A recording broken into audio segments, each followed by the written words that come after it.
Assalamualaikum warahmatullahi wabarakatuh. Perkenalkan, nama saya Abdul Rojak dari kelas 12 MIPA 5 dari kelompok 1. Sistem pendistribusian listrik dari sumber awal sampai penggunaan akhir. Di pusat pembangkit tenaga listrik dihasilkan oleh sebuah alat yang dinamakan generator. Bentuk energi lain yang nantinya dikonversikan sebagai energi untuk memutarkan generator secara stabil. Energi tersebut bisa berupa air di pembangkit listrik, tenaga air PLTA, gas PLTG, uap PLTU, diesel di PLTD, panas bumi PLTP, dan nuklir di PLTN. Apa itu generator? Setelah listrik dibangkitkan menggunakan generator, energi listrik didistribusikan pada konsumen-konsumen pemakai listrik. Sebagai distribusi ini berguna untuk menyalurkan tenaga listrik dari sumber daya besar sampai ke konsumen. Dengan demikian, dapat dikategorikan fungsi distribusi tenaga listrik sebagai berikut. 1. Pembagian atau penyaluran tenaga listrik ke beberapa tempat. 2. Merupakan subsistem tenaga dengan pelanggan, karena satu daya pada pusat beban dilayani langsung melalui jaringan distribusi. Pembangkit listrik adalah bagian dari alat industri yang dipakai untuk memproduksi dan membangkitkan tenaga listrik dari berbagai sumber tenaga seperti air, panas, uap, angin, dan lain-lain. Pada sisi pembangkit terdapat sistem mekanis elektrik yang dapat merubah energi mekanik menjadi energi listrik. Pada output pembangkit listrik ditingkatkan atau dinaikkan berkali-kali lipat. Sebelum dikirimkan ke gardu-gardu listrik, menaikkan tegangan listrik tersebut menggunakan trafo step up. Tujuannya adalah agar tidak terjadi loss tegangan saat ditransformasikan. Contohnya adalah PLTU, pembangkit listrik tenaga uap, PLTA, pembangkit listrik tenaga air, dan lain-lain. Transmisi merupakan proses penyaluran tenaga listrik dari tempat pembangkit tenaga hingga saluran distribusi listrik sehingga dapat disalurkan ke konsumen pengguna listrik. Transmisi mempunyai arti mengirim energi listrik dari output trafo step up sudah dinaikkan berkali-kali lipat. Mengirim listrik dengan jarak ratusan kilometer antar kota, antar provinsi menggunakan instalasi kabel baja dan menara listrik.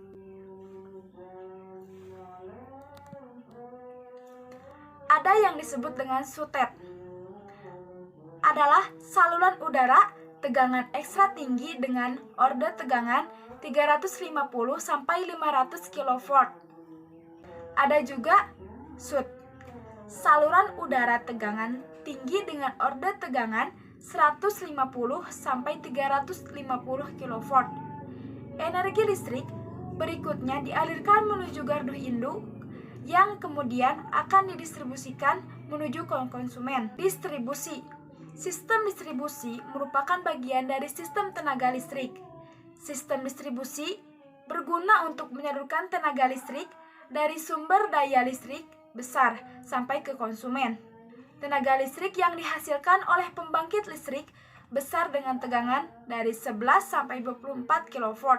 Dinaikkan tegangannya oleh gardu induk dengan transformator atau trafo ini, penaik tegangan menjadi 70 kV, 154 kV, 220 kV, atau 500 kV. Kemudian disalurkan melalui saluran transmisi.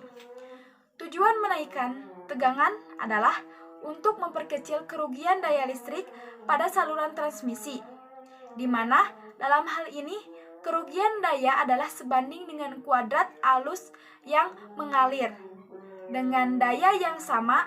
Bila nilai tegangannya diperbesar, maka arus yang mengalir semakin kecil sehingga kerugian dapat juga akan mengecil.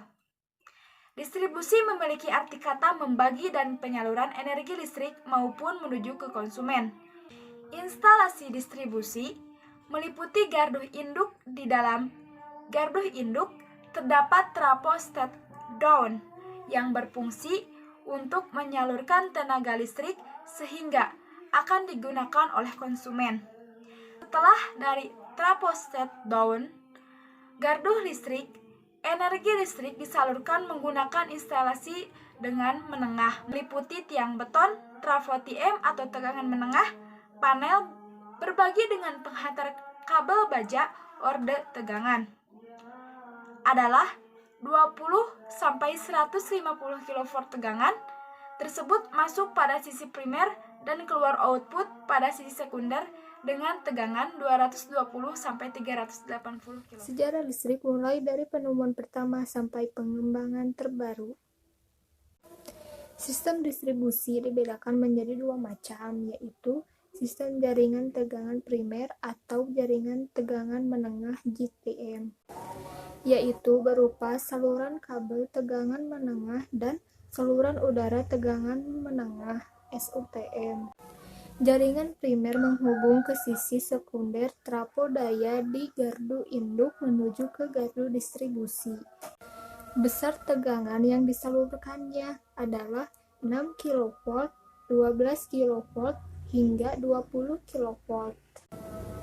Yang B, jaringan tegangan distribusi sekunder atau jaringan tegangan rendah JTR.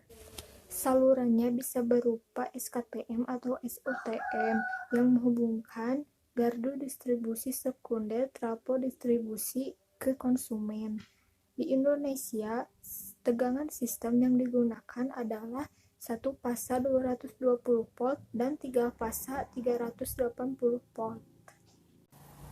Pada gambar dijelaskan bahwa energi listrik yang dihasilkan oleh pembangkit listrik besar tegangan 11 kV sampai 24 kV yang dinaikkan oleh gardu induk dengan transformator penaik tegangan menjadi 70 kV, 154 kV, 220 kV, hingga 500 kV. Assalamualaikum warahmatullahi wabarakatuh. Perkenalkan, nama saya Altis Prasetyo dari kelas 12 IPA 5, absen nomor 4. Saya akan memaparkan sistem pendistribusian listrik PLN dari sumber awal sampai penggunaan akhir.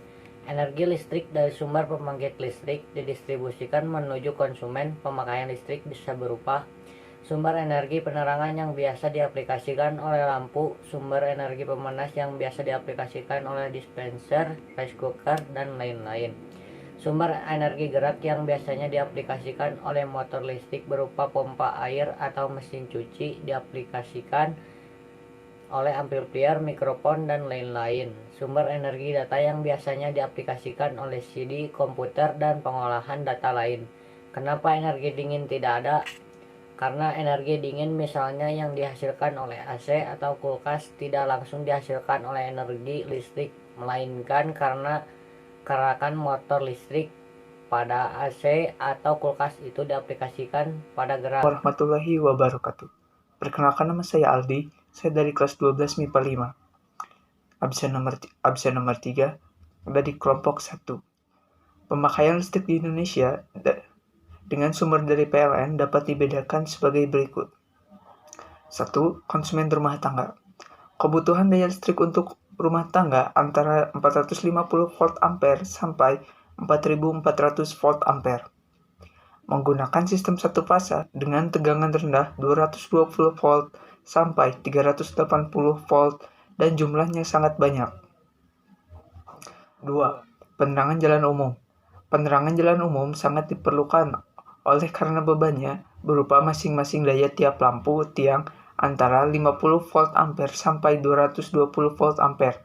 Sistem yang digunakan adalah sistem satu fasa dengan tegangan rendah 220 volt sampai 380 volt. Konsumen pabrik. Untuk pabrik kecil masih bisa menggunakan sistem satu fasa dengan tegangan rendah 220 volt sampai 380 volt. Sementara untuk pabrik-pabrik besar menggunakan sistem 3 fasa dan menggunakan sistem saluran masuk bertegangan 20 kV. 4. Konsumen komersial. Stasiun, hotel, rumah sakit, dan mall, serta apartemen biasanya menggunakan sistem 3 fasa untuk yang berkapasitas kecil dengan tegangan rendah, sedangkan kapasitas besar menggunakan tegangan menengah. Assalamualaikum warahmatullahi wabarakatuh. Perkenalkan, nama saya Anissa Sintairawati dari kelas 12 MIPA 5, kelompok pertama absen nomor 6. Di sini saya akan memaparkan jawaban mengenai pertanyaan nomor 2, yaitu penerapan induksi magnetik selain generator dan transformator dalam kehidupan sehari-hari. Jadi, selain generator dan transformator, induksi magnetik dapat diterapkan melalui yang pertama, yaitu bel listrik. Dilansir dari Kementerian Pendidikan dan Kebudayaan Republik Indonesia, bel listrik menggunakan magnet sebagai alat utamanya. Saat tombol bel listrik ditekan, rangkaian arus menjadi tertutup dan arus mengalir pada kumparan. Aliran listrik pada kumparan ini mengakibatkan besi di dalam bel menjadi elektromagnet yang mampu menggerakkan lengan pemukul untuk memukul bel sehingga berbunyi. Yang kedua yaitu saklar. Di setiap rumah yang memiliki aliran listrik menggunakan saklar. Saklar berfungsi untuk menghidupkan atau memutuskan atau menghubungkan aliran listrik pada rangkaian listrik. Lilitan kawat dalam saklar berfungsi sebagai elektromagnet yang menarik ujung besi ke bawah. Setelah ujung besi tertarik ke bawah, ujung besi lainnya menyimpang ke kanan dan mendorong tangkai kiri. Sehingga tangkai kiri dan kanan saling bersentuhan untuk mengalirkan arus listrik. Setelah arus listrik mengalir, maka beban yaitu lampu atau alat elektromagnetik lainnya akan menyala. Yang ketiga atau yang terakhir yaitu telepon kabel. Telepon kabel menggunakan prinsip kemagnetan. Seorang menerima pesan, itu mendengar, dan mengirim pesan lewat berbicara.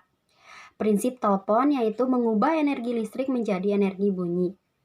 Pada saat pembicaraan, energi listrik mengalir pada kabel telepon menimbulkan efek elektromagnet yang berubah-ubah, sehingga mampu menggetarkan diafragma besi lentur pada speaker telepon. Getaran pada speaker inilah yang akhirnya menggetarkan udara di sekitar dan memberikan efek dengar di telinga. Itulah penerapan induksi selain dari generator dan transformator di dalam kehidupan sehari-hari. Sekian, terima kasih. Wassalamualaikum warahmatullahi wabarakatuh.